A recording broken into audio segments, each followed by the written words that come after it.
Hola, soc Elena Martínez, soc de Paterna, de la Falla 2 de Maig. En aquest moment soc presidenta de la Falla amb el meu fill, els dos copresidents.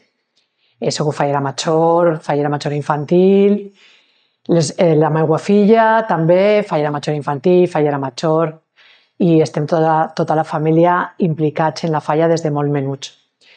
Jo he ostentat molts càrrecs, sempre de vicepresidenta, i la veritat és que a mi el que més m'agrada de totes les falles, el que més m'agrada de poder estar ací en Torrent fent de jurat és que vull traure el tema cultural de les xiques. A mi m'agradaria que la fallera major de Torrent sabera de les tradicions, fora molt fallera i fora, a més, una persona desenvolta i que tinguera molta cultura. Això és el que més m'agradaria, perquè per a mi les falles, sobretot, són cultura.